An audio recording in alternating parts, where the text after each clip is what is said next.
After decades and decades, it is finally here. The Walt Disney Company now faces a situation where they could be in the second spot for theme parks, not only in Florida, but in the world. Universal Studios has unveiled the opening date of Epic Universe, and that's not all. They are bringing the heat, price points you cannot believe, and the House of Mouse is now officially terrified.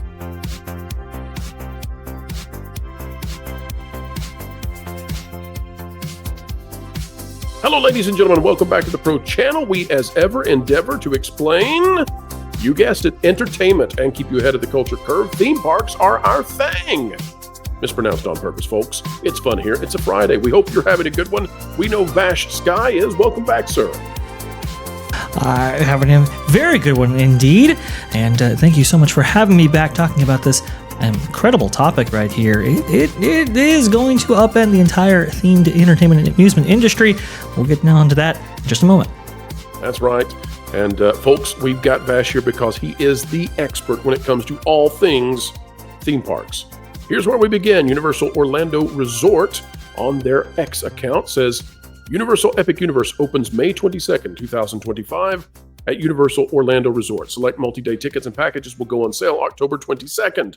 Bookings for Universal Helios Grand Hotel, a Laos Hotel, will also be made available. Vash, real quick for the folks out there, let's show them what they can expect out of Epic Universe. Here we go.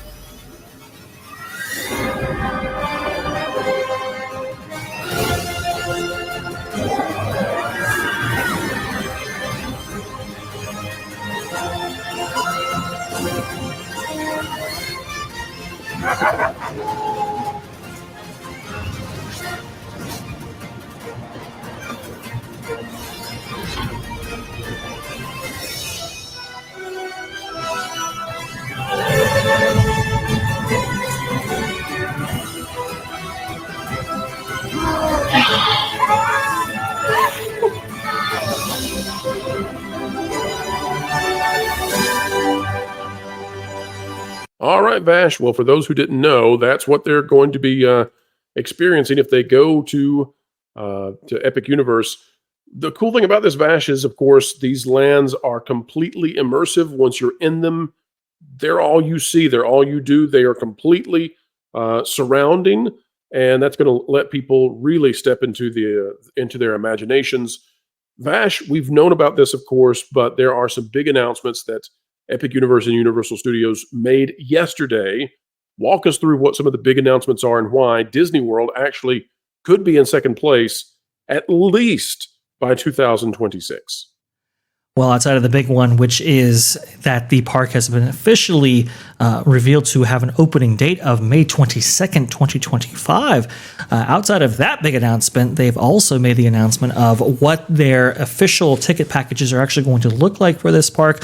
Also, too, what annual pass holders can expect and what some of the prices are associated with the Grand Hotel, that being the Helios, directly connected to the park, offering direct access via essentially just walking outside and being immersed in the theme park itself. We now have pricing, details, and information regarding all of that is very, very interesting, including one that I think people already knew about, but Universal has confirmed that the initial, what they're calling Phase 1 ticket packages, will be, they haven't started selling them yet. They will be selling them very, very soon. But apparently, they will be limiting access to Epic Universe via multi-day ticket packages. So you have to either get a 3-day, 4-day, or 5-day ticket package, and that will allot you, no matter what length of time that is, 1 day to Epic Universe itself. Now, that's a very interesting strategy, one that some people aren't fond of, but again, they're calling this the Phase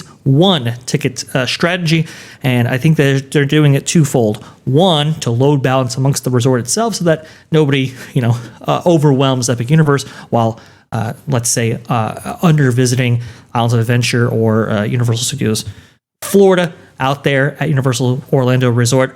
But two, also for Disney, taking away a little bit of their business. If you are making guests stay on property at Universal for 3, 4, or 5 days, well, that's obviously going to cut into their Walt Disney World time. So I think it's You're making them pick. So the whole Disney idea, Vash, so everybody knows, the Disney idea in the past has been that if people go to Universal, fine, that's great because they'll go to Disney even more. Universal is now making people select, and they have the demand in order to do so. Disney doesn't have that.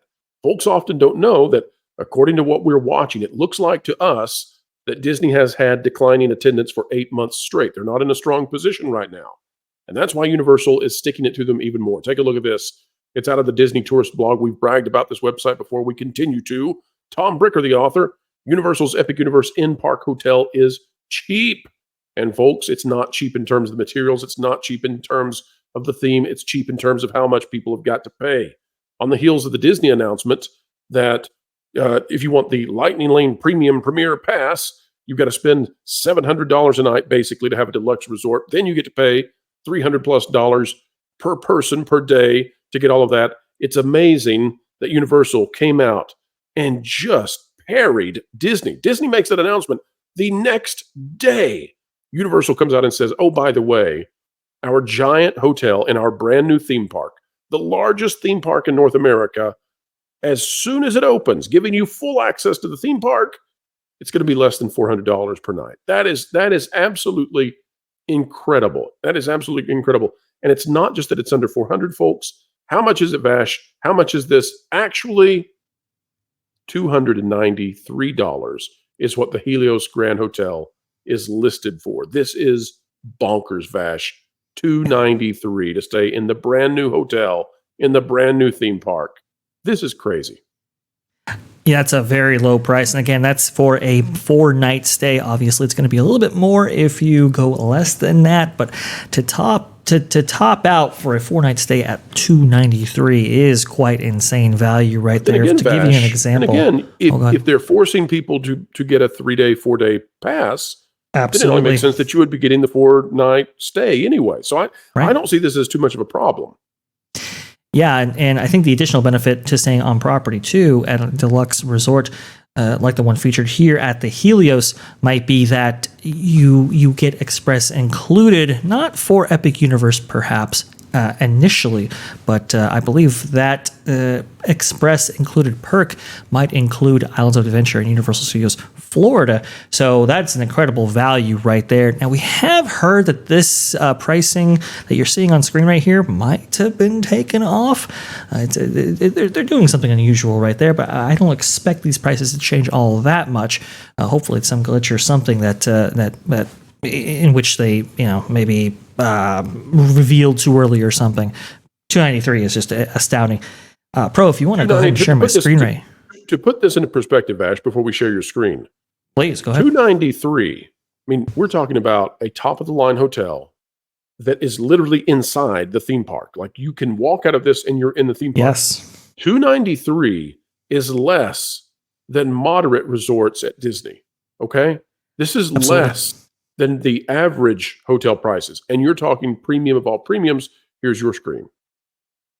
Correct. This is the Contemporary Resort, which is this was information collected actually by Marvin, the movie monster, and what he was suggesting was the closest comparable they can find on Walt Disney World property might be the Contemporary itself because it's the closest to Magic Kingdom, and I would say that's fairly accurate. This is a room in which is very close to the time period listed by the Helios itself. So it's our strongest comparable right here. You can see more than double the price for the Contemporary. And again, that was a resort that opened in October of 71, I believe. So it's just, in terms of luxury accommodations and so forth, it's very much behind the Helios. And again, like Pro said, you're walking directly into a theme park. I think the closest comparable that we have in North America might be the Grand Californian at Disney California Adventure in Disneyland Resort. And I can tell you right now, you're not spending anywhere less than $600 a night. Well, speaking of Marvin Montanaro has the article here on That Park Place. Universal's Orlando's Epic Universe theme park sets opening date earlier than expected. Now, Vash, this is not actually earlier than we expected internally, but externally it is. It beat market forecasts. Yes. We had some inclination as to when this park might open.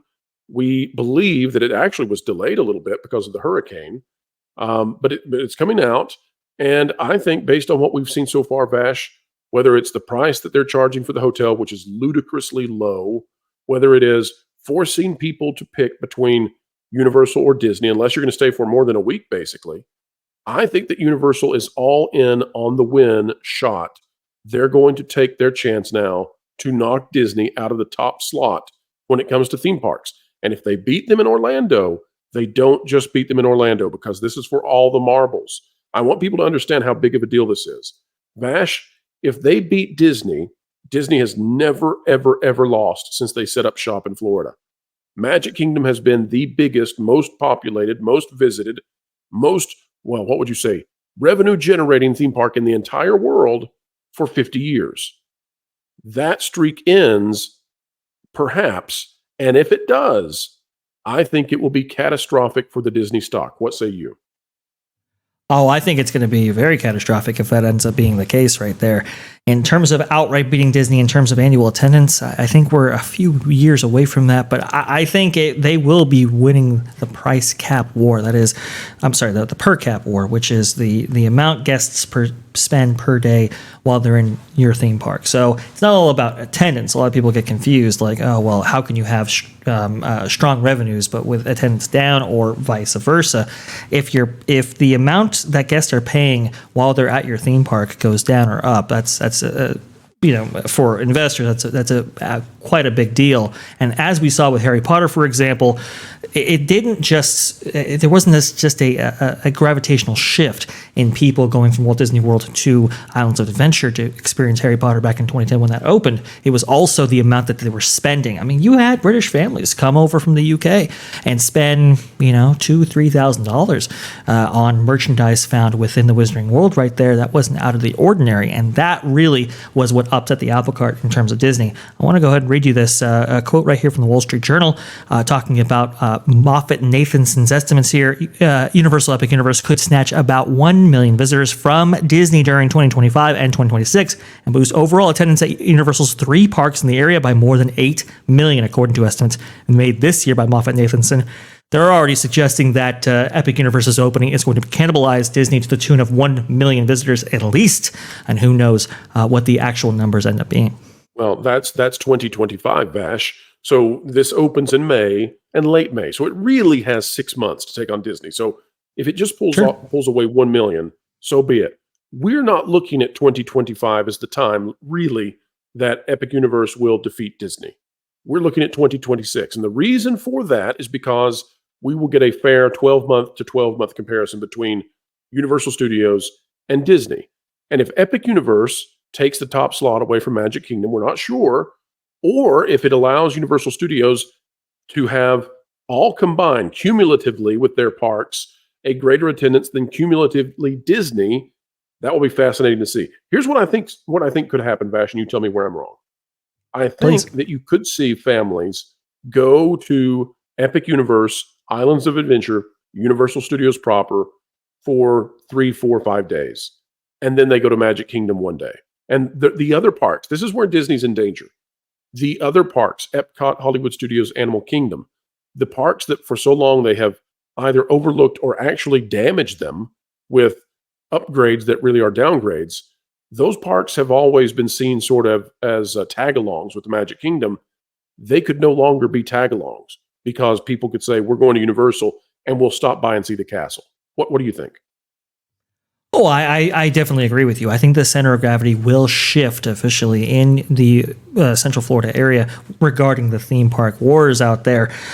This is a big deal because now there are really 7 truly world-class theme parks there, in which used to be just 6. So I do think people are going to start moving vacations around in order to make time for Epic Universe and the other Universal parks, especially when they start let's say restarting their investment that they've been doing for so long within those 2 parks. Obviously, they had to switch resources to fund Epic Universe and get that built, but I think there will be more cannibalization down the line, and I do think people are going to look at it and we're going to go, by the way, Vash, I just want to throw this out. We're hearing Please. Pokemon and we're hearing Yeah. Zelda for the other parks.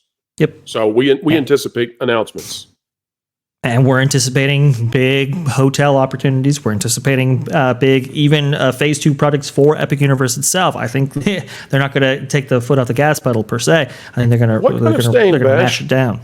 Vash, what kind of stain does it put on the legacy of Bob Iger and Josh D'Amaro? Josh D'Amaro, the head of Disney Parks and Experiences, if they were the ones who allowed a competitor to beat Disney World. And I just want to say, for folks out there who don't understand why we say that this could absolutely devastate the stock, 1/3. I mean, Disney is a huge company. Huge. Yep.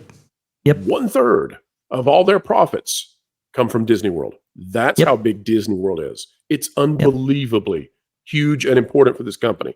It could come in second place in 2026. What would that mean for the legacies of these men, Vash? Oh, it would be absolutely devastating, I think, because you've let a competitor get a one over on you to such a degree that it's now,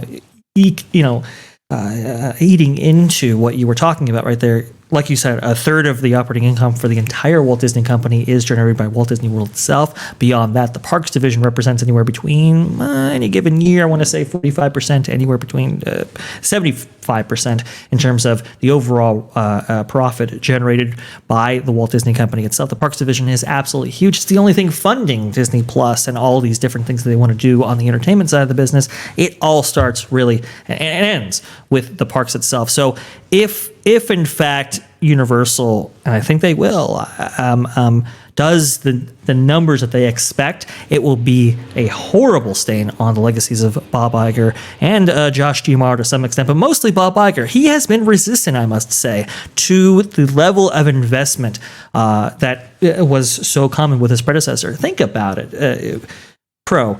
In like a 6-month span, in the Michael Eisner history there, we got like Typhoon Lagoon, Disney's MGM Studios, Pleasure Island, and I think the Grand Floridian, all within like 6 months. I mean, it was so 1989 fast. was a great year. Yeah. And the population for the United States has only increased.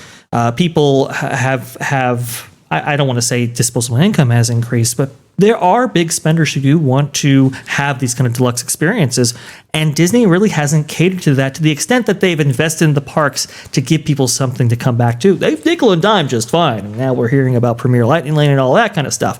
But they really haven't invested to the degree that really gets people excited about upping their investment year over year. It's been, I don't know, drip fed out. They keep pushing construction projects to next quarter, lengthening out how many investments actually occur in simultaneous fashion. It's getting frustrating at this point. And you have Universal over there saying, hey, we don't just have a new ride. We don't just have a new land. We have a new theme park. And that right there, we've just never seen it in the modern era, especially with social media being a boon for these parks the way they have. You know, Vash, you brought up Disney Plus. I just want to clarify for people out there, when we talk about the parks essentially subsidizing everything else in the company, you have to understand, when you combine the cost of Fox and Hulu together that Disney acquired to make their streaming work, right? And Hulu is now integrated into Disney Plus, and Hulu is far, far more successful than Disney Plus. Fox and Hulu cost $100 billion. We're not even talking about the cost of starting Disney Plus or the cost of making the shows for Disney Plus. You talk about a huge financial hole to be in. And then they celebrate and shoot confetti when they make $10 in a quarter in positive revenue for Disney Plus. They've got $100 billion to crawl out of easy. The parks, meanwhile, generate cash. They've refused to invest, and now a competitor is right here at their doorstep, ready to knock them out of first place. It'll be huge for the stock, and not in a good way if it happens. Oh, and I'm sure there are going to be people, detractors, saying, well, wait a minute, they just announced $60 billion. Yes, they did. And apparently all of those projects that they announced along with that at the last D23 Expo presentation were shovel ready. Well, I haven't really seen shovels hit the ground just yet. And we know that even if they start tomorrow on these projects, it's still anywhere between 3 to 5 years until these projects actually get set up, installed, and open for the public. Meanwhile, for every single year that doesn't happen, Epic Universe will continue to not only cannibalize business away from Walt Disney World, but keep raking in the money itself. Hey, Vash, here's a question for you. So Disney made all those announcements, right? We're going to turbocharge the parks. Okay. One of the things they're doing is they're going to fill in the rivers of America, get rid of the beautiful paddle boat. They're going to take away the island, all of the picturesque stuff of Frontierland. They're getting rid of it, right? They're going to fill it in because they got to have land, even though they have 40 square miles of land. Vash, what did Universal Studios destroy to build Epic Universe? Nothing. They bought There you go, folks. new land. That's the difference. That's the difference in these companies. Disney, by the way, doesn't have to destroy anything. They choose to. Folks, you can help us definitely not destroy anything and instead build something grand by clicking the like button. Share, subscribe, click it, stick it to the algorithms. It is the notification bell. Drop a comment down below. Let us know your thoughts. And Vash, tell the folks out there where they can find you on this great, big, beautiful web. Best place to find me is going to be at That Park Place, where we are uploading content on the daily there, keeping you informed of both theme parks and entertainment. And you can also find me at T3PO or That Pod Place on YouTube there, where we are doing not only live streams, but also daily content there as well, keeping you informed of, some entertainment, but mostly theme parks, keeping track of it for you. And we have some great videos coming out, so give both those channels a subscribe, because if you want to stay ahead of what Pro calls the culture curve, there's plenty of it to be found on That Park Place Network. And Vash, I want to give you a special congratulations, because That Pod Place, we also call it T3PO, but That Pod Place has seen a 67% increase in viewers month to month. You're the man driving that channel. Folks, get over there and subscribe to @ThatPodPlace as fast as you can. Vash is skyrocketing up the charts. So proud of you, Vash, and so amazed to see your success. So pleased to see it. Folks, get over there and help Vash out. And on the way out the door, we implore you to do this. Keep learning. Keep growing.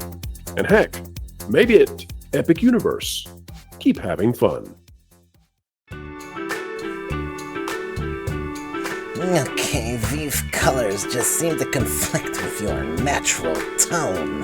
Wilton, what are you doing? Obviously, we're getting Jose ready to throw his name in the hat to be the next CEO of Disney. That's ridiculous. He's not qualified for that kind of role. Well, of course he is. He's a wonderful candidate for a corporate puppet. What on earth is happening? He's literally a foreign agent by all accounts. You think honoring boundaries is a thing? No! This is Disney! He's got diversity points, green skin, and a wig. And most importantly, he likes to destroy things and blow them up, whether they're from the past or from now. He shows no discrimination. Okay, you know what? I really can't argue with any of that. So, right? You two have fun. I'm gonna go read thatparkplace.com and watch WDW Pro. Okay, bye.